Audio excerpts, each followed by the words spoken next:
Welcome back, everyone. This is part 16 on what if the Transformers were in high school. DXD. I do not own the Transformers and DXD or any of the characters in this video. Chapter 8. Your choice. Sixit remained silent for a minute, as if contemplating the Prime's words. But he chuckled a little as he said then, "Are you saying that for the good of all beings, you would commit horrific acts of? It means one step closer to peace. Like, kill a family of innocents. Perhaps massacre an entire nation." Riaz, Issy, Ross Weiss, Akano, and Kaiba noticed the Autobot leader's expression change to something that resembled regret. Riaz was pretty familiar with the look of regret, especially regret of doing something truly damning. Optimus must have done something really morally wrong if he is making a face like that. Optimus answered, "No, I will not let innocents get hurt. Not again." Sixit made a face that seemed to tell the group that the Decepticon was rubbing salt in an old, ugly wound, as he said, "Still haven't forgiven yourself for what happened at the Battle of Rechargo when you Autobots failed to prevent the Decepticons from decimating the city. Though credit where credit is due,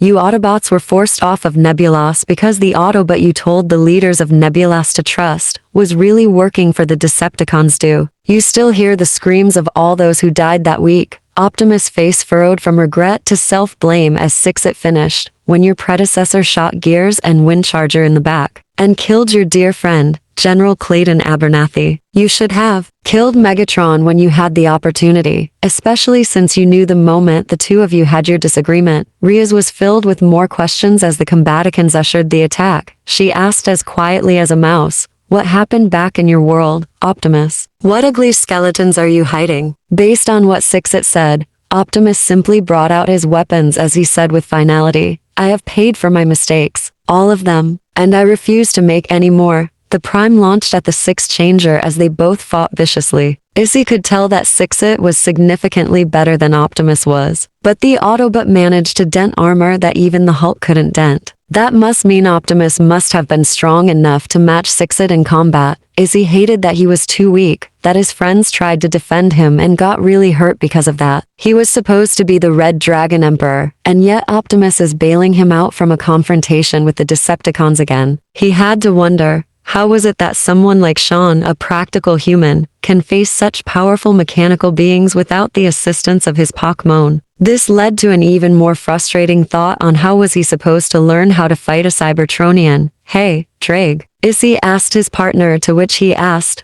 "What is it?" "You little pervert," Issy asked his question to the Welch Dragon. "Could we transfer any power we've built up to Optimus Prime?" I'm not sure." Drake contemplated. "It's a different story if we're talking about another person. Organic granted, but I don't know if we can do the same to a metal being made of cogs and springs. Despite being robots, they are living beings like us, aren't they?" Issy readied his sacred gear as he continued, "It should work. I have practiced to transfer any build-up power to making Ria's boobs bigger. To satisfy your libido, little perverted wuss." Drake isn't aware of what Issy was trying to do. Your point in this little conversation, worse yet, you could overclock Optimus Prime's systems and destroy him. But, let's do it. You would do it regardless if I say no. Issy let out a pained chuckle as he had already gathered for boosts. He put his attention back on the battle. Your choice. Powering up, a 903 was being a human shield as Asia healed the group from their injuries. From in front, Issy can see the real scope of this battlefield that it became. Hundreds of thousands of Eggman's Decepti drones were swarming like insects, which added to the Insecticon clones, numbering the thousands. The sheer number of enemies made it pretty clear that they were beginning to overwhelm the Autobots and others that came to their defense. Even Ria's older brother and his queen were finding it difficult to fight back the horde, even with the firepower of Skylynx and Jetfire assisting them in the fight. From the looks of it, Sean, his Typhlosion, Spider-Man, Hulk, Captain America, Bulkhead, and Windblade were facing the Combaticons separately. The Combaticons, especially Onslaught, were mostly why this horde was so overwhelming. The tactician certainly knew what he was doing by commanding the drones. Issy figured the battle would be easier if Onslaught was taken out of the equation, but his eyes zeroed to Optimus and Sixit. The two Transformers were battling it out quite viciously, Issy observed. Sixit's tough armor had noticeable cracks on it, but between him and Optimus in terms of visible damage. Optimus was in worse condition than his opponent. Optimus had broken armor, was bleeding energon in places, and he was looking exhausted. Issy knew that now was as good a time as any to implement his idea. Metroplex activated 1:20 end. Transformers, Fall of Cybertron.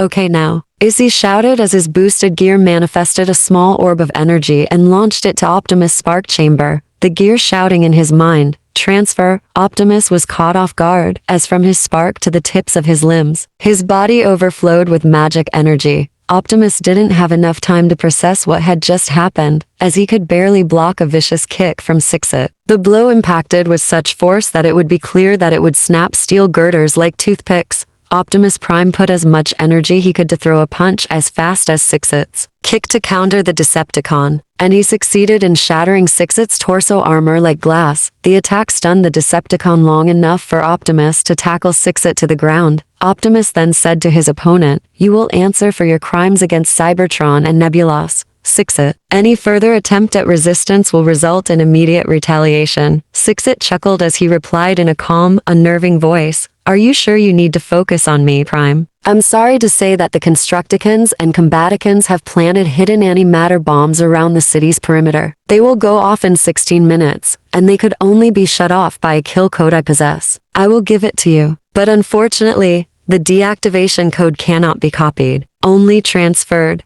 Tick-tock, Prime. The clock's racing. Sixit transformed into his wolf form quickly, then back to bot mode to free himself. Then he threw a smoke bomb to the ground and vanished like a ninja. The Decepticon forces retreated. Some began to celebrate for only a second before the antimatter bombs go off. This has escalated into a much more serious threat than it has been for the past few hours. Apprehension. Kingdom Hearts EI. If the bombs are hidden, where do we start looking for them? One devil asked as he helped a fallen angel to her feet. We should be asking how to disable them first. Azazel pointed out, if they could only be deactivated by a kill code without copying it, then we have to find a way to disable the bombs themselves before they detonate. And am I right to assume antimatter bombs are really bad news? Wheeljack answered the fallen angel's query. Very bad news if you know your astronomy and physics. Long story short, we have 15 minutes now to find the blasted things before they go off now. Optimus took charge and said, divide into groups and search the city's perimeter and locate the bombs first. Then, we figure out how to disarm them. He and the conglomerate of all sorts of beings split off as he said those very infamous words, Autobots, transform, and roll out. 10 minutes later.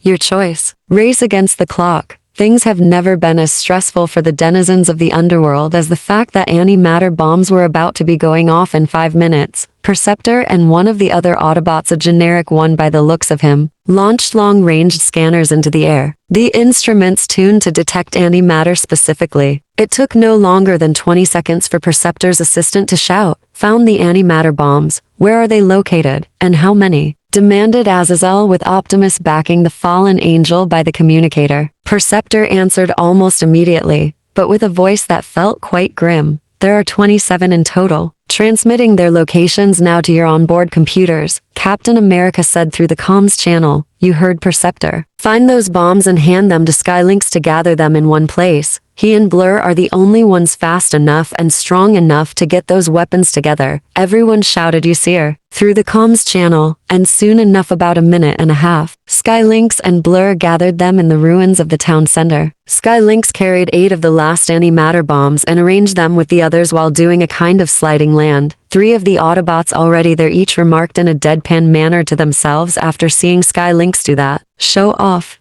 Egomaniac. Braggart. As soon as the bombs were handed to Skylynx and Blur once found, everyone headed to where the biggest one was located, earlier deciding to gather the bombs there. They had just arrived as Skylynx skillfully placed the last bomb as he made his landing. What's the status? Perceptor? Wheeljack. Optimus asked as he handed the 2 of them the deactivation code before they went off looking for the bombs. Wheeljack cursed loudly and profane in native Cybertronian, the Orsi. Noticing both Captain America and Windblade both gasp, mostly Windblade only, and exclaim, "Language, Wheeljack." Wheeljack quickly summarized, "Bad news. The code was only good for the big one. Sixit knew all along. And worse, we only have 2 minutes before everyone here gets obliterated by having their atoms torn asunder." Riaz, Issy, and the other inhabitants of this reality panicked. To which the superhero, Cyborg, used cords to connect all the bombs and said, "Hold onto your butts, everyone. I'll try to disarm them by hacking their programming. Prime, use the code on the big one."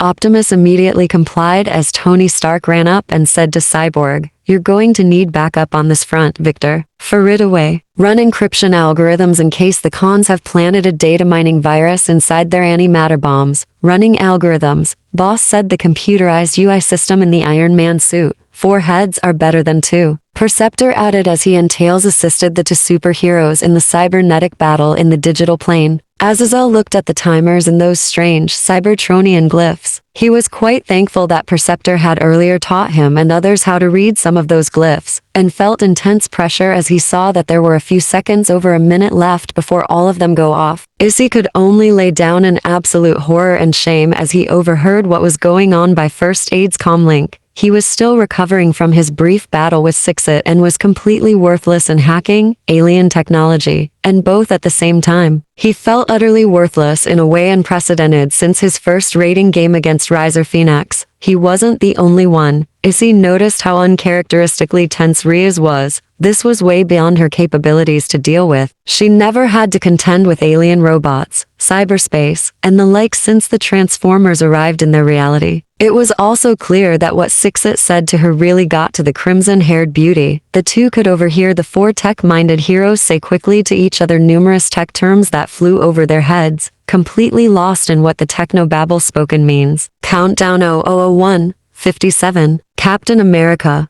the Winter Soldier. Everyone's heart rate spiked dramatically high once they heard Skylink say quickly over the comms, "Less than 30 seconds until they go off. Can't you for work faster? You try breaking through the Decepticons' firewalls and see if you can work as fast. Everyone should evacuate right now." The voice of the little buddy of Sonic the Hedgehog snapped at the shuttle. The Occult Research Club felt their blood run icy cold once they heard Wheeljack say, "Evacuate where? There's little time to even start, and it wouldn't matter as once those bombs go off, the entire solar system will be engulfed by a highly destructive singularity. 10 seconds. One of the feminine Autobots shouted. Izzy's fear intensified to a point he collapsed out of sheer stress, freaking out his friends once they felt his heart had stopped beating. First Aid immediately responded to the action as he turned his two pointers into human-made defibrillators and began to try and restart Izzy's heart. 9 seconds. Another Autobot, this one sounded like a 903, shouted, causing all the civilians of the ruined city to begin panicking. Clear, First Aid said loudly over the thousands of screams, and got extremely lucky, as only one time was enough to get Issy's heart going again, much to the relief of Riaz and the other admirers of his. "Oh, Issy," Akano said, crying with relief. "Please stop with nearly dying. We can't take any more scares like that." "Thank you, First Aid," Riaz said, not turning her gaze on her beloved pawn and boyfriend. "Protect and serve. That's what all emergency response individuals are taught to uphold." First Aid replied to Ria's thanks. 5 seconds. Hit the deck. The unmistakable voice of Grimlock shouted loudly. "Wait, is that?" Tails said over the comms, to which Tony Stark interrupted. "Focus, Miles. We're nearly there," Issy heard Slash say, in a remarkably calm tone. "This is going to be down to the nanosecond. The chances of succeeding are roughly 70% on us failing, but odds like that often result in what were they called again? Force cons. We're gonna die. Blur exclaimed quite loudly and in a panic over the comms. 3. It sounded like Sean this time over the comms. As he began to count down, Issy tightly hugged Riaz, determined to have his last memory being the scent of her crimson hair. 2. Asia tightly hugged Issy's abdomen, with Koneko, Akano, Irina, and Zenobia joining the former nun.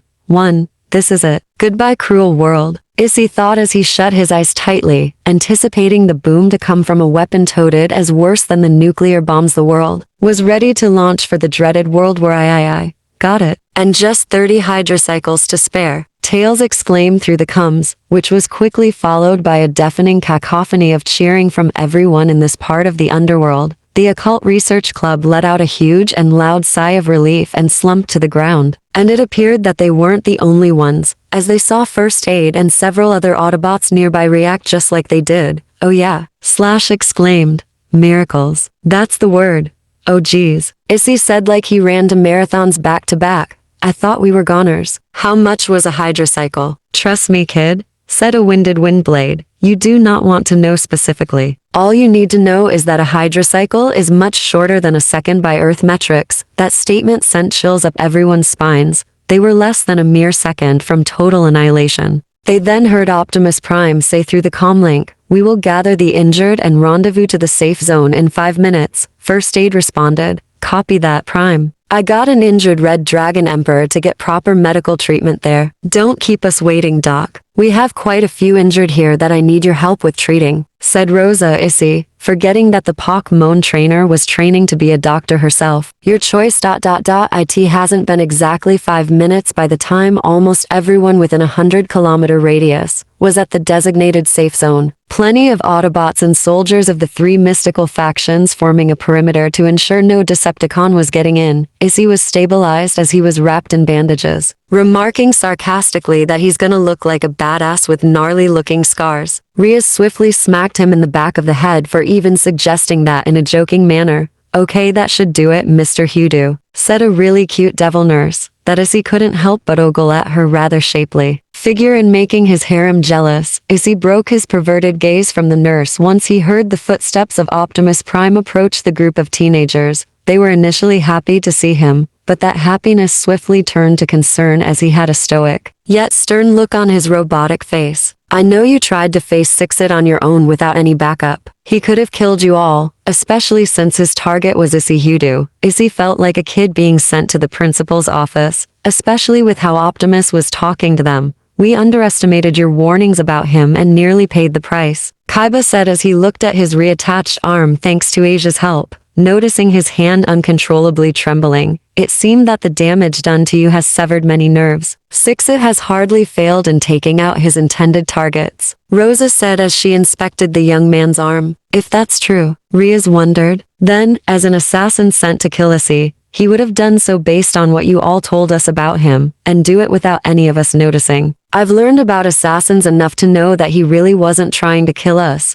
Ironhide was being put into an arm brace by Chromia as he remarked, "Well, if he wasn't trying to kill the lot of you, then what was he trying to do if not that?" "I have to agree with Miss Gremory on that, Ironhide, and I'm not the only one," chimed in the voice of the yellow two-tailed Anthrofox. Tails, as he, Cyborg, Iron Man, and Perceptor brought in a few of the deactivated antimatter bombs. Azazel got into a defensive position as he asked, "I thought you said those things were crazy dangerous. Why are you bringing them here of all places?" "Not to worry," Perceptor answered quite jovially. "Antimatter bombs lose their deadliness once deactivated. The antimatter ceases to exist, and now they're just hunks of metal to take up space in a scrapyard." Azazel slightly relaxed, before Iron Man said, "Except of the 27 antimatter bombs we deactivated, only 5 of them were antimatter bombs," Optimus asked, kneeling as he began to feel the stress his body endured fighting the Sixth Changer. "What do you mean by that, Stark?" "He means the Hulk back to being Bruce Banner," clarified. "The rest were fakes, and Cyborg found out that there was a kill switch code inside that is locked only to Six-It's signal that would have terminated the bombs, rendering them useless. They were decoys to distract us as he escaped. Didn't help that, while difficult, hacking the bombs was oddly simple to achieve. It was definitely like he wanted us to deactivate them." Tails added as he took apart 2 of the bombs to show the group what they mean. Issy saw that the left bomb, one of the legit antimatter bombs, had all kinds of machinery and parts that definitely were what he expected a bomb to look like. The right one was a stark contrast to the left. It had the most rudimentary and basic, not to mention minimal number of parts. It looked simplified, even fake, and nothing like the left, Cyborg explained as he pointed to one part I have no hope of even attempting to describe. "This part right here is what makes the left one the antimatter bomb. A chamber that functions effectively like a mini particle accelerator. This is what creates the antimatter, effectively a black hole, like the kind that swallows dying stars in space. The left is clearly a cheap knockoff, looking more like a B-movie prop. It is merely a dummy armament, meant to trick enemies into thinking you were more equipped than you really are. That is," Riaz began to say, "is absolutely horrible. Who would do something so horribly cruel into making a fake bomb that looks real?" Before the talk could continue, Skylinks landed and looked,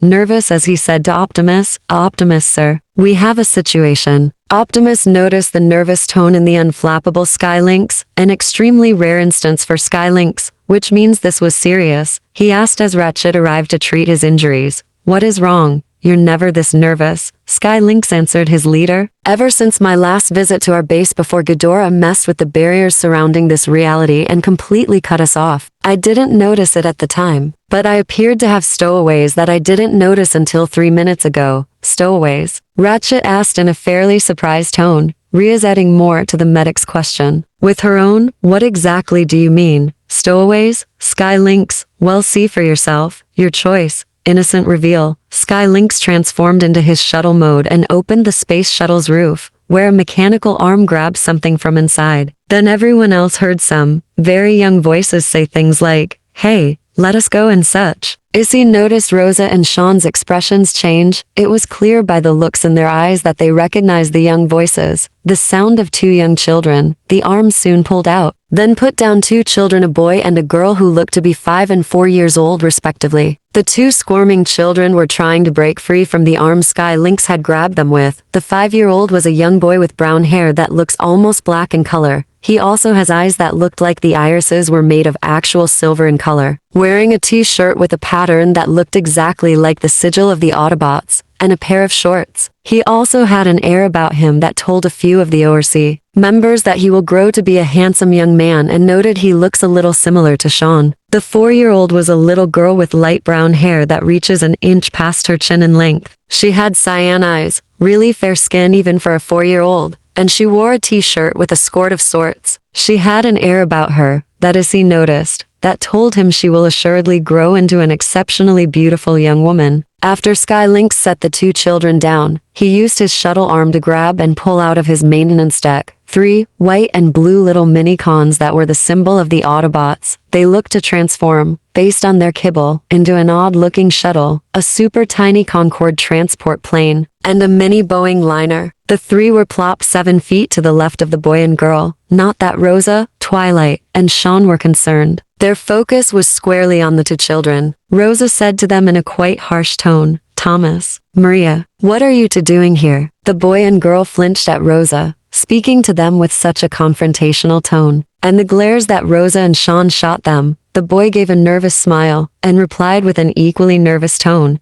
"Hi Mom, Dad, fancy meeting you here." Issy's curiosity was piqued. This was likely going to be an interesting and long story. Alpha Trion, the keeper of history, the 3rd born from Primus power, having perfectly vivid memories of events before his formation, to the beginning of time. Primus entrusted Alpha Trion to keep a record of history, so Alpha Trion agreed. He carried 2 artifacts of great importance. The first was from Primus himself, called The Covenant of Primus, a book written by Primus while detailing events far into the distant past to far into the future, often written in languages even Alpha Trion had difficulty deciphering. The second artifact was from both Primus and Solus, called the Quill, working in tandem with the Covenant of Primus. The Quill had limited power to alter reality, but only its owner knows the inner workings. Alpha Trion was a kind soul who followed the whims of his creator close to heart, befriending fellow primes like Onyx or the Youngest, and believing that freedom was the sacred right of all sentient beings. He also was trusted with numerous secrets by his fellow primes, so much so that some of these secrets were practically godlike in power and importance. According to some rumors, Alpha Trion never left Cybertron, like his brothers after they fell to war. Supposedly the Master Archivist of Iakin, who shares the same name, was the latest to bear the name, but rumors persist that the Archivist and the mythical Prime were one being, despite evidence saying otherwise. The Archivist has frequently said that he met and earned his name from his mythical namesake, but few don't believe his words. End of the video. Link down to the comments if you want to read the rest of the story. I hope you all enjoy. Goodbye.